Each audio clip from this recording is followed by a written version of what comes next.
Today's celebrated conference is all about the added-on continuation of the uses of sympathomimetic agents and their applications in heart failure, nasal congestion, sleep disorders, few lines about ocular uses, about the respiratory uses, and also in attention deficit hyperkinetic disorder, that is abbreviated as capital ADHD. So let's get started. There's no point in waiting or even thinking. Welcome all to Is Pharmacology Difficult podcast. I'm your host Dr. Radhika Vijay, MBBS MD Pharmacology, and this is the audio hub to get the best simplified basic tips, strategies, methods, and lots of ideas to learn better, understand better, and make your concepts crystal clear. If you really find, and if there's a question hovering in your minds, is pharmacology difficult? Lend me your ears for a while and let in the magic of knowledge. First and foremost, let's get to know the use of sympathomimetic drugs for the congestive heart failure, that is abbreviated as CHF. Now, it's the uttermost and the foremost need in the congestive heart failure to maintain the proper heart work, or alternatively, you can call it as heart function, by the stimulation of beta receptors. And this stimulation of beta receptors, actually, it wonderfully works up the compensation mechanism.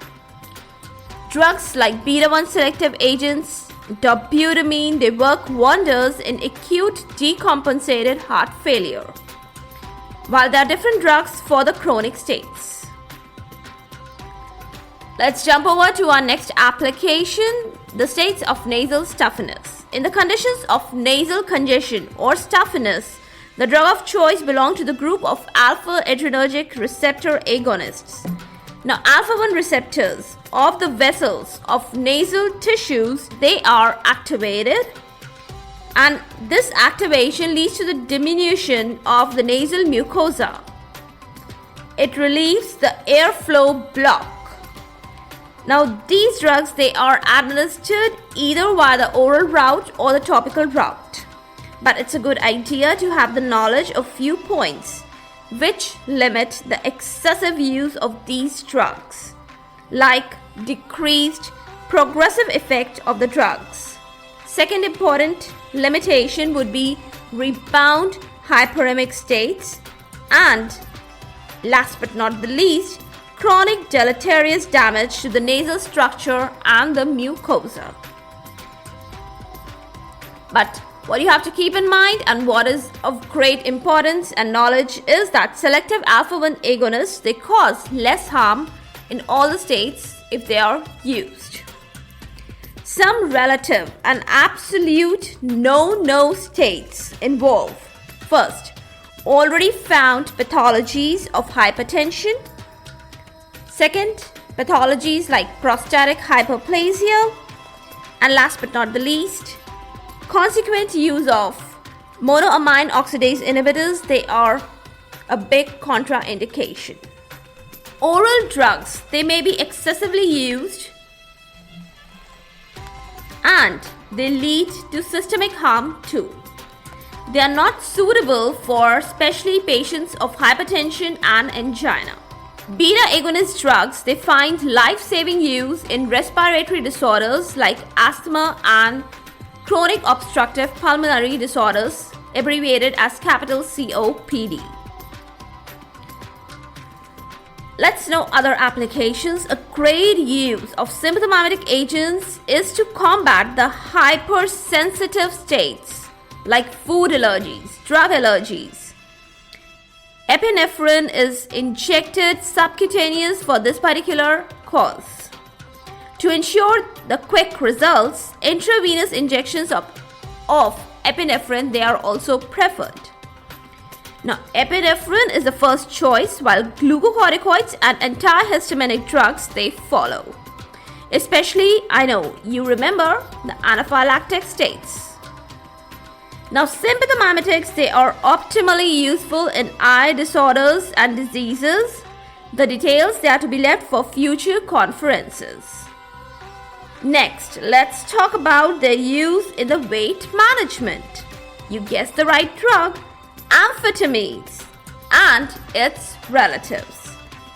All in all, these drugs they suppress the appetite, and similar effect is also seen with methamphetamine, dextroamphetamine, lisdexamphetamine, phentermine, diethylpropion, mazandol, and sibutramine. Some great therapeutic effects to curb down obesity and diabetic weight gain have been promisingly exhibited by beta-3 selective agonists, as it is reported via the animal research studies, while marabegron is reportedly useful in human. Hence, future holds great opportunity for the uses of beta-3 agonistic drugs for the obesity treatments. Now, to understand the use of sympathomimetic agents in the sleep disorders, it would be a good approach to comprehend the mechanism or the sleep pattern cycle first.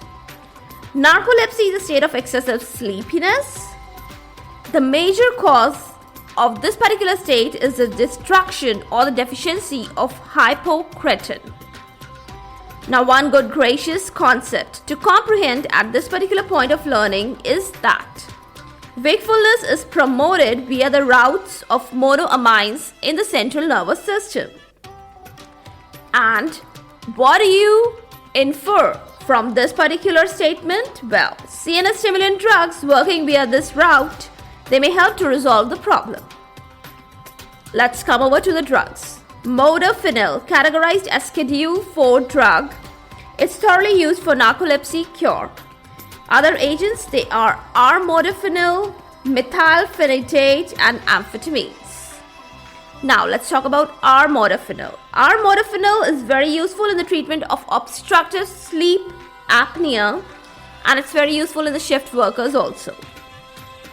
Another drug to talk about is FDA approved is sodium oxybate drug, which is used to cure the narcolepsy. It carries FDA boxed warning related to the CNS depression, and it has to be used with utmost care and supervision. Lastly, it would be a nice decision to have a detailed discussion about the attention deficit hyperkinetic disorder states. Now, attention deficit hyperkinetic disorder, abbreviated as capital ADHD, it's the mark of the kids age group when suddenly parents find out that their kids have excessive motor activity and difficulty to concentrate or to exhibit constant attention to certain tasks and chores, and their kids are so very impulsive. Well, the challenges faced by such kids, they are 24/7 times, whether they be at school or at home, or maintain their relationships. Their low grades in their studies define their impaired mental abilities, and such defects grow with the age. Therapies advised, they are initially behavioral amendments and procedures. They are quite useful up to a level. Attention deficit can be combated by sympathomimetic agents. The drug therapy involves the use of agents like dextroamphetamine, amphetamine. Another drug important one is methylphenidate. It is quite effective and common agent used for the cure. The sustained release or SR preparations, they have advantages of once daily dosing. Other dosage forms, they are single dose of lisdexamphetamine and transdermal patches of methylphenidate, especially during the daytime.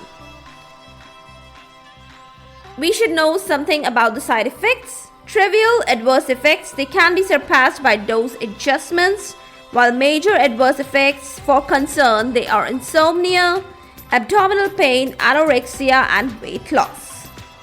Other helpful agents which can be listed in this particular pathology, which are useful, they are sustained release preparations of guanfacine, that is alpha-2 adrenergic agonist. Clonidine is also helpful up to certain levels, and other groups of drugs which are useful and sometimes used, they are antidepressants and antipsychotic agents.